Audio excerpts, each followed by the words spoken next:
चलिए तो 8th class में जो सेकंड लेसन है वो स्टार्ट करते हैं, जिसका नाम है एक चर वाले रैखिक समीकरण। अब देखिए इस लेसन का नाम है एक चर वाले रैखिक समीकरण और इसी से है इस लेसन को अपन समझने की कोशिश करते हैं कि इसके अंदर क्या है। तो सबसे पहले आपको समझना पड़ेगा चर और अचर, यानी चर क्या है और अचर क्या है। तो सबसे पहले देखते हैं अपन चर और अचर के बारे में। चर और अचर, अब देखिए मोटे मोटे तौर पर चर और अचर आप ऐसे समझ सकते हैं कि A to Z यानी ABCD के जितने भी अक्षर हैं A से लगाकर Z तक वो सभी चर कहलाएंगे।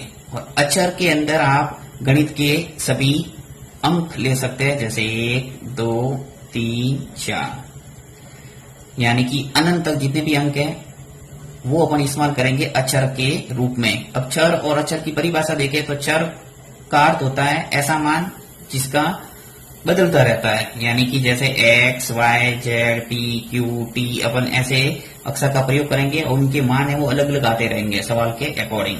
और अचर का अर्थ होता है जिसका मान चलता नहीं है, यानी कि स्थिर है, अर्थात 2 है तो 2 ही रहेगा, 3 है तो 3 ही रहेगा, इसका मान है वो बदलेगा नहीं। फॉर एग्जाम्पल के तौर पर आपको यदि थोड़ा बताऊं तो देखिए जैसे मैंने लिखा 5x, तो इसके अंदर ये जो x है वो है चर और ये जो 5 है वो है अचर। तो आपके दिमाग में बैठ गया होगा कि जो भी ABCD के अक्षर है उसको चर के रूप में पहचाना जाता है और जो गणितीय अंक है 1 2 3 4 अनंत तक वो सब क्या होंगे, अचर।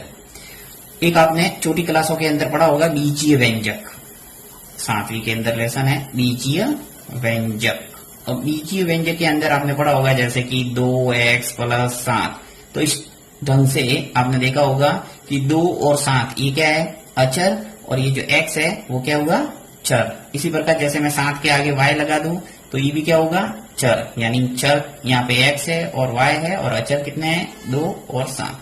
तो ये है चर और अचर के बारे में। फिर समझते हैं रेखिक। अब रेखिक का अर्थ क्या है, जैसे मैंने लिखा रेखिक। समीकरण से पहले अपन रेखिक को समझने का प्रयास करते हैं। अब रेखिक क्या है, रेखिक का अर्थ होता है जैसे 5x + 9 और 10p + 6, ये मैंने 1 2 बीजीय व्यंजक लिखे। अब यहाँ पे जो चर है यानी x है, यहाँ चर है वो p है, इनके ऊपर जो घात है वो कितनी है, 1। कुछ घात नहीं होती तो कितनी घात होती है, 1। तो यहाँ पर भी घात कितनी होगी, 1। तो ऐसा बीजीय व्यंजक जिसके ऊपर घात 1 होता है उसको बोलते हैं रेखिक। और यदि यहाँ पे घात जैसे 2 हो जाएगी तो ये क्या बन जाएगा, द्विघाती बीजीय व्यंजक। तो इस ढंग से जैसे जैसे घात बढ़ेगी उसका नाम है वो उसी ढंग से चलता रहेगा। जैसे 3 घात होगी तो त्रिघाती, 2 घात होगी तो द्विघाती, 4 घात होगी तो चतुर्घाती, इस ढंग से इनका नाम है वो इनके घात के अकॉर्डिंग बदलता रहेगा। तो ये है रेखिक। अब समीकरण किसे कहते हैं, समीकरण का अर्थ होता है जैसे मान लो लिखा जैसे 6x + 3 = 10, तो ये है समीकरण। समीकरण की पहचान ये है कि आपको बीजीय व्यंजक के आगे बराबर का चिन्ह दिखेगा, जिसे अपन समता का चिन्ह भी कहते हैं। तो ये है समीकरण। अब समीकरण की विशेषता होती है कि इसके बाएं पक्ष और दाएं पक्ष के अंदर यदि समान राशि अपन जोड़े तो समीकरण के अंदर कोई परिवर्तन नहीं आएगा। जैसे मान लो मैं बाएं पक्ष के अंदर 6x + 3 है, यहाँ पे 4 जोड़ता हूं, इसी प्रकार बराबर के राइट हैंड साइड यानी 10 में भी 4 जोड़ता हूं तो समीकरण में कोई परिवर्तन नहीं आएगा, समीकरण है वो वही रहेगा जो मैंने ये लिखा था। तो इस ढंग से समीकरण का ये नियम है। इसी प्रकार जिस प्रकार मैंने जोड़ा है उसी प्रकार आपको गुणा भी कर सकता है, यानी बाएं भाग में और दाएं भाग में समान संख्या का गुणा करे, भाग दे, घटाए या जोड़े, यानी समीकरण में कोई परिवर्तन नहीं आएगा। तो इस लेसन के अंदर यहाँ पे सिर्फ अपन एक चर वाले रैखिक समीकरण के बारे में चर्चा करेंगे। पूरे लेसन के अंदर आपको एक चर ही मिलेगा, जो भी समीकरण मिलेगा उसके अंदर एक चर मिलेगा। जैसे मैंने एक और लिखता हूं मैं, जैसे 5x + 3y = 15, तो ये 2 चर वाला रैखिक समीकरण हो गया, यानी इसके अंदर x है और y है, तो ये 2 चर वाला रैखिक समीकरण है। और वो आपके नेक्स्ट आगे वाली की जो क्लास होगी 9th उसके अंदर पढ़ा जाएगा। परंतु यहाँ आपके 8th के अंदर सिर्फ एक चर वाले रैखिक समीकरण के बारे में चर्चा होगी, यानी सिर्फ आपको या तो x मिलेगा या y मिलेगा या p मिलेगा t मिलेगा, यानी ए बी सी डी के अक्षर ए से लगाकर जेड तक कोई भी अक्षर मिल सकता है और उसका मान आपको निकालने का बोला जाएगा। तो बहुत ही सिंपल है। और यदि आपको पूरी चर अचर समीकरण इसकी सभी की जो परिभाषा है आपको अच्छे ढंग से देखना है और डिटेल में इसकी जानकारी लेना है, तो इससे संबंधित मैंने एक वीडियो बनाया हुआ है, वहां पे आप प्लेलिस्ट में जाके इसके बारे में विस्तृत जानकारी ले सकते हैं। यहाँ पे मैं प्रश्नावली पे ज्यादा फोकस करूंगा क्योंकि आपके एग्जाम के अंदर एक्सरसाइज से संबंधित प्रश्न आते हैं। यहाँ पे कोई परिभाषा वगैरह पूछी नहीं जाती कि किसे कहते हैं चर या अचर किसे कहते हैं, कोई ऐसी परिभाषा नहीं पूछी जाती। तो चलिए अपन शुरू करते हैं प्रश्नावली 2.1। चलिए तो 8 क्लास की जो एक्सरसाइज है 2.1 उसकी शुरुआत करते हैं। इसका पहला प्रश्न है कि निम्न समीकरणों को हल कीजिए। आपको समीकरण दे रखे हैं और उनको हल करना है। यहाँ पे हल करने का अर्थ ये आपको दिमाग में बिठाना है कि जो भी ए बी सी डी का अक्षर दिखे उसका मान निकालना है। यानी इस समीकरण के अंदर देखिए 3 सवाल लिए मैंने, पहला, दूसरा और तीसरा। इन तीनों सवाल के अंदर आपको अलग अलग चर देखने को मिल रहा है। जैसे देखिए x यहाँ पे दिख रहा है, यानी इस समीकरण के अंदर चर क्या है x, इस समीकरण के अंदर चर दिख रहा है मुझे y और इस समीकरण के अंदर चर दिख रहा है z। तो आपको सिर्फ ये ध्यान रखना है कि यहाँ पे इन चर का मान लाना है, यानी कि इसका मान कितना है। तो इसको हल करने का तरीका सिंपल सा याद रखना है कि आपको जो भी चर दे रखा है उस साइड को स्थिर रखना है और इसके आसपास में जितने भी अक्षर है उसको पक्षांतर करना है। देखिए जैसे पहला सवाल शुरू करते हैं अपन, हल करना शुरू करते हैं कि x - 2 बराबर 7 है। अब इसको हल करना क्या है, देखिए सबसे पहले अच्छे ढंग से समीकरण को दिमाग में बिठा दो कि समीकरण है क्या।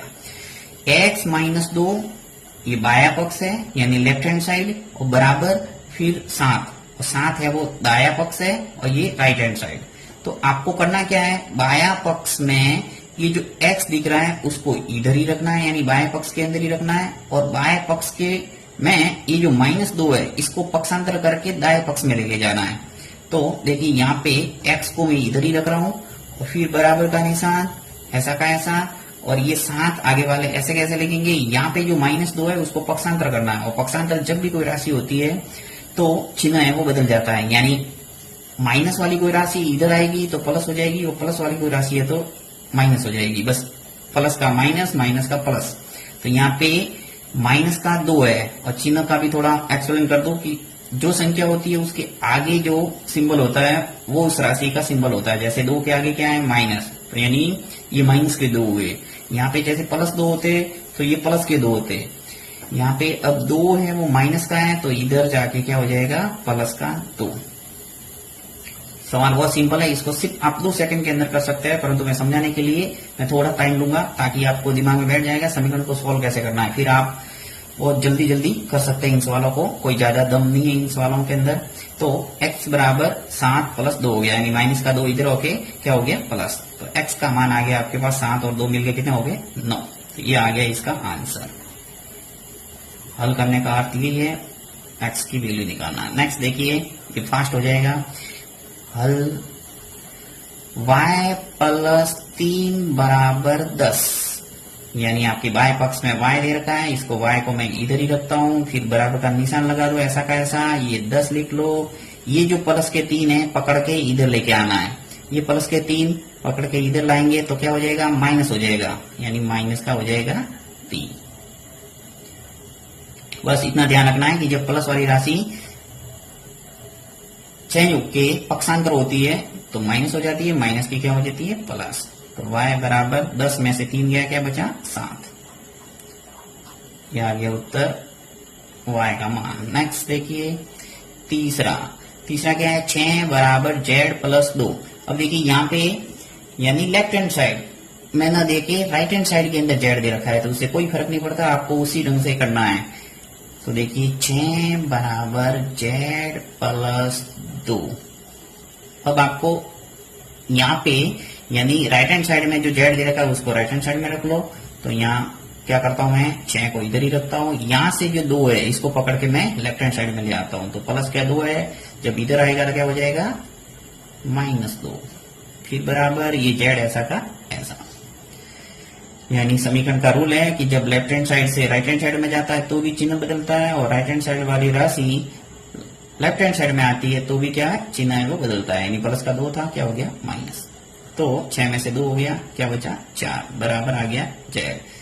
तो 4 यानी जेड का मान क्या आ गया 4। अब यह करके ऐसे थोड़ा अच्छा नहीं लगता है, इसलिए मैं क्या करता हूँ जेड आगे लिख लेता हूँ और फिर बराबर लिखता हूँ 4। यानी उत्तर हमेशा सामने होता है तो थोड़ा दिखने में अच्छा लगता है, इसलिए इसका आंसर आ जाएगा जेड बराबर 4। नेक्स्ट प्रश्न करते हैं कि निम्न समीकरणों को हल कीजिए। ये प्रश्न इससे संबंधित अपने 1 से लगाकर 3 प्रश्न कर लिए थे। नेक्स्ट चौथा, पांचवा और छठा आज करेंगे और इसके अंदर आपको इजीली समझ में आ जाएगा, क्योंकि आपने पहला, दूसरा और तीसरा उसके अंदर पक्षांतर करना और जो समीकरण का रूल है वो आपने सीख लिया है। तो देखिए यहाँ पे क्या दे रखा है, सबसे पहले चौथा प्रश्न की 3/7 प्लस एक्स बराबर 17/7 है। तो यहाँ पर भी वही, चाहे भिन्न है या सिर्फ अंश है तो भी आपको वही पक्षांतर करना है। तो यहाँ पे लिखूंगा मैं एक्स इधर ही रखूंगा और 17/7, ये जो 17/7 है राइट हैंड साइड में उसको मैं कोई चेंज नहीं किया, ऐसा कैसा। जो लेफ्ट हैंड साइड में 3/7 है इसको पक्षांतर करके अपन राइट हैंड साइड में लाएंगे तो क्या हो जाएगा प्लस का माइनस, यानी जिसके आगे कोई सिंबल नहीं है वो क्या होता है प्लस का, और जैसे ही ये पक्षांतर होता है क्या हो जाता है माइनस, प्लस का हो जाता है माइनस और माइनस का हो जाता है प्लस। तो 3/7। अब आपने सीखा होगा कि जब भिन्न में प्लस और माइनस होता है तो क्या करते हैं, सबसे पहले एलसीएम लेते हैं और एलसीएम लेके ही सरल होगा। ऐसे नहीं कि सीधा 17 में से आप 3 घटा दो और उत्तर आ जाएगा, ऐसे नहीं, आपको क्या करना पड़ेगा एलसीएम लेके सॉल्व करना है। तो एलसीएम जब भी आपकी समान संख्या है तो ज्यादा दिमाग लगाने का भी काम नहीं है। यहाँ पर भी 7 दे रखा है, यहाँ पर भी 7 है, तो हर का जब 7 का एलसीएम लेंगे तो 7 ही आएगा। अब ऊपर भी ज्यादा दिमाग लगाने का काम नहीं, आपने नीचे जब हर समान है तो ऊपर वाली संख्या ऐसे कैसे माइनस में लिख लो, देखिए 17 आ जाएगा और यहाँ आ जाएगा माइनस और यहाँ आ जाएगा 3। तो x बराबर 17 में से 3 गया तो क्या बचा 14, नीचे आ जाएगा 7 और x बराबर, अब 14 में 7 का भाग जा रहा है इसलिए दे देंगे, कितनी बार जाएगा 2 बार। तो ये आ गया x का मान। हल करने का मतलब यही है, x का y का यानी एबीसीडी के जो भी अक्षर दे रखा है यानी चर का मान लाना है। नेक्स्ट पांचवा प्रश्न, पांचवा दे रखा है 6x बराबर 12। लिख लेता हूं एक बार, 6x बराबर 12। तो आपको ध्यान रखना है हमेशा प्लस और माइनस वाली संख्या राइट हैंड साइड में जाती है तो क्या हो जाता है प्लस और माइनस के रूप में ही लगती है, यानी प्लस वाली माइनस हो जाती है, माइनस वाली प्लस हो जाती है। परंतु यहाँ पे गुणा के अंदर है, देखिए x के साथ में 6 है वो गुणा है, यहाँ पे गुणा का सिंबल आपको दिख रहा नहीं है, परंतु जब भी ऐसी स्थिति आती है तो आपको ये ध्यान रखना है इनके बीच में क्या है गुणा है। तो x बराबर आ जाएगा 12 और नीचे आपके 6 का भाग देना है, यानी गुणा का क्या लगता है भाग। तो यहाँ नीचे लिख लेता हूं 6। अब 6 का भाग इजीली 12 में जा रहा है, कितनी बार 2 बार, 6 कम 6, 6 दूनी 12, अर्थात x की वैल्यू आ गई आपके 2, यानी आंसर है 2। नेक्स्ट t/5 बराबर 10। ये एक तरह से आपको समीकरण सिखा रहे हैं, आगे इससे संबंधित और थोड़े हाई लेवल के प्रश्न मिलेंगे, इसलिए आपको समीकरण को सरल करना अच्छे ढंग से यहाँ पे समझना है। यानी जब ऐसी स्थिति होती है तब क्या करते हैं, जब ऐसी स्थिति आती है तो क्या करते हैं। तो यहाँ पे देखिए क्या होगा, t/5 बराबर 10। अब यहाँ पे अंश है और हर है और आपको हल करना है, तो हल करने का अर्थ यानी t का मान लाना, राइट। तो t को ऐसे कैसे लिख लो, और जब भी आपकी ऐसी स्थिति आती है यानी नीचे हर है तो उसको सीधा गुणा के रूप में आगे वाली संख्या के साथ में रख दो, यानी 10 है, आगे जाके ये गुणा में हो जाएगा सीधा 5, यानी कि वज्र गुणन, आपने नाम सुना होगा कैची गुणा। यहाँ पे कुछ नहीं है तो 1 मान सकते हैं, तो इसका गुणा ऐसे क्रॉस में होता है, 1 का गुणा t से और 5 का गुणा 10 से, क्रॉस मल्टीप्लीकेशन। तो देखिए t का मान आ जाएगा 10 × 5 क्या आ गया 50। तो इस ढंग से आपके t का मान आ गया उत्तर 50। 7वां प्रश्न दे रखा है कि 2x/3 बराबर दे रखा है 18 और 8वां प्रश्न दे रखा है 1.6 बराबर y/1.5। अब इसको सॉल्व करना है, और सॉल्व करने का मतलब मैंने आपको बता दिया है कि ऐसे सवालों के अंदर जब भी आपको बोलते हैं कि समीकरण को हल कीजिए, यानी कि आपको चर का मान लाना है। चर का मतलब जितने भी एबीसीडी के अक्षर दिखते हैं, जैसे यहाँ पे देखिए x और यहाँ पे दिख रहा है y, तो यहाँ पे x का मान निकालना है, यहाँ पे y का मान निकालना है। अब कैसे करना है, समीकरण को हल करने का तरीका अपन ने 6 तक देखा है, और आगे देखिए कैसे करना है। 2x/3, इसको ऐसे कैसे लिख रहा हूं एक बार मैं सवाल को, 2x/3 बराबर दे रखा है 18। अब सबसे पहला काम आपको ध्यान रखना है कि जब भी आपको इस टाइप का समीकरण देखने को मिले तो जब भी आगे जैसे बराबर के आगे 18 दिख रहा है और यहाँ पे अंश और हर का रूप दिख रहा है यानी भिन्न का पूरा रूप दिख रहा है, यहाँ पे सिर्फ आपको सिंगल संख्या दिख रही है यानी 18, यानी ये अंश है, आप हर में यहाँ पे एक है वो लगा सकते हैं और सरल करने के लिए आप एक लगा के करेंगे तो इजीली आपको समझ में आ जाएगा। तो मैं यहाँ पे एक लगा के आपको समझा रहा हूं, नीचे कर देता हूं एक। अब एक का भाग देंगे 18 में तो कोई परिवर्तन नहीं आएगा, यानी एक का भाग दूंगा 18 तो 18 ही रहेगा। तो अब देखिए यहाँ पे आपको वज्र गुणन करना है और वज्र गुणन का मतलब होता है, आपने छोटी क्लासों में पढ़ा होगा, कैची गुणा यानी क्रॉस में मल्टीप्लीकेशन। या मैं चिन्ह लगा के बता रहा हूं, आपको लगाना नहीं है, सिर्फ समझाने के लिए मैं यहाँ आपको चिन्ह बना के बता रहा हूं। तो देखिए एक का गुणा तो होगा 2x से, 2x का गुणा किसे हो जाएगा 1 से, फिर बराबर का चिन्ह, ये जो बीच में था बराबर ऐसा कैसा लगाया है, और 18 का गुणा किसे होगा इस 3 से, क्रॉस में गुणा, इसका गुणा इससे और इसका गुणा इससे, बराबर का चिन्ह बीच में ऐसा का ऐसा। अब 2x का गुणा 1 से करेंगे तो 2x ऐसा का ऐसा, फिर बराबर 18 का गुणा 3 से किया तो 18 तिया 54 आ जाएगा आपके 54।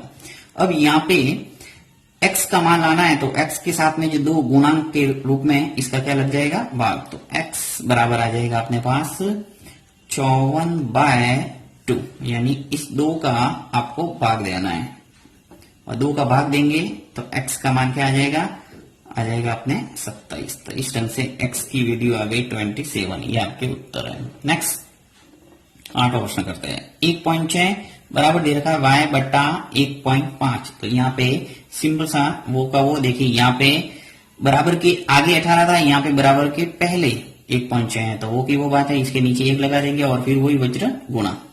तो हल करते हैं इसको। 1.6 बराबर दे रखा है y बट्टा 1.5, अब इसके नीचे कुछ नहीं है तो मैं 1 लगा दूं ताकि अपन को अंश और हर का रूप दिखे, आगे भी अंश और हर रूप है।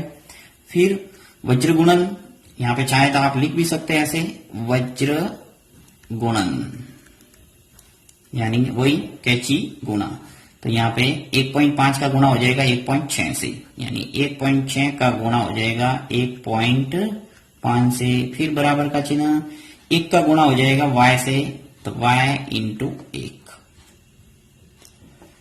अब 1.6 का गुणा 1.5 से, मैंने पॉइंट वाला गुणा है वो सिखाया हुआ है, यदि आपको नहीं आते हैं तो उससे संबंधित आप वीडियो जरूर देखना, तो आपको इजीली वो समझ में आ जाएगा कि पॉइंट वाले गुणा है वो किस ढंग से होता है। तो यहाँ पे मैं 1.6 का गुणा 1.5 से करके लिख लेता हूँ। यहाँ 1.6 का गुणा करते हैं 1.5 से, ऐसे कैसे करना है देखिए, साधारण गुणा कैसे करते हैं वैसे के वैसे ही गुणा करना है, सिर्फ आपको अंत में जब भी उत्तर आता है तब आपको पॉइंट लगाने का नियम है वो समझना है। तो देखिए साधारण गुणा करते वैसे के वैसे मैं करता हूँ। 5 का गुणा 6 से करेंगे तो 5 चक्के 30, 30 का 0 हासिल का 3, 5 इंटू 1 5 और 3 कितने हो गए 8, फिर क्रॉस का सिंबल, 1 का गुणा 6 से करेंगे 6 ऐसा कैसा, 1 का गुणा 1 से 1, जोड़ दो इसको 0, 8 और 6 14 हासिल का 1 और 2।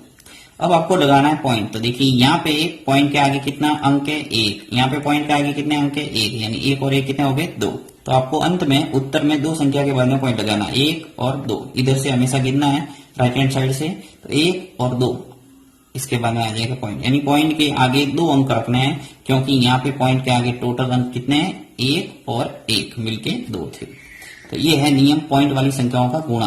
तो यहाँ लिख लेता हूं मैं सीधा 2.4 और 0 बराबर का चिन्ह आ जाएगा, y का गुणा 1 से करेंगे तो y। अब देखिए आगे हमेशा लिखना है, जब भी चर का मान आता है तो यह करके मैं लिख लेता हूं y बराबर 2.4। यहां से देखिए पॉइंट के आगे जो 0 था वो मैंने नहीं लिखा, क्योंकि पॉइंट के आगे जितने भी 0 आते हैं उसका कोई वैल्यू नहीं रहता, इसलिए इसको हटा देना है। तो 2.4 इसका उत्तर है।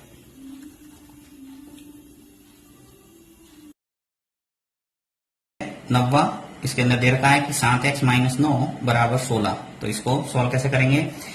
हल करने का अर्थ वही है, आपको चर का मान लाना। तो यहाँ पे देखिए 7x दे रखा है, इसको इधर ही रख लेंगे। मैं एक बार लिखता हूँ सवाल का सवाल, 7x माइनस 9 बराबर दे रखा है 16। इस 7x को इधर ही रखते हैं लेफ्ट हैंड साइड में, क्योंकि x की वैल्यू निकालना है। फिर बराबर आ जाएगा 16 ऐसे के ऐसे, ये जो माइनस का 9 है इसको पकड़ के आपको राइट हैंड साइड में लाना है, यानी कि पक्षांतर करना है। तो -9 आप जब यहां लाओगे यानी पक्षांतर कर रहे हैं अपन, तो प्लस माइनस का क्या हो जाएगा प्लस, तो यानी हो जाएगा प्लस का 9। अब आपको 7x ऐसा का ऐसा लिखना है, 16 और 9 मिलके कितना हो गया 25, तो यहाँ आ जाएगा 25। अब x का मान लाना, तो x बराबर आ जाएगा 25/7, यानी इस गुणांक का क्या लगता है भाग। ये हमेशा ध्यान रखना है, जब भी आपको गुणा के अंदर कोई संख्या मिलती है, यानी x के साथ में ये 7 क्या है गुणा के अंदर है। यहाँ पे गुणा का सिंबल अपन लगाते नहीं है, परंतु बीच में क्या होता है गुणा, तो यहाँ पे लग जाएगा 7 है वो नीचे, यानी x का मान आ गया 25/7, ये आपके उत्तर है। नेक्स्ट है 14y - 8 = 13, 10वां प्रश्न है। इसको भी वैसे के वैसे करेंगे। देखिए 14y - 8 बराबर आ जाएगा 13, प्रश्न का प्रश्न लिखा है एक बार मैंने।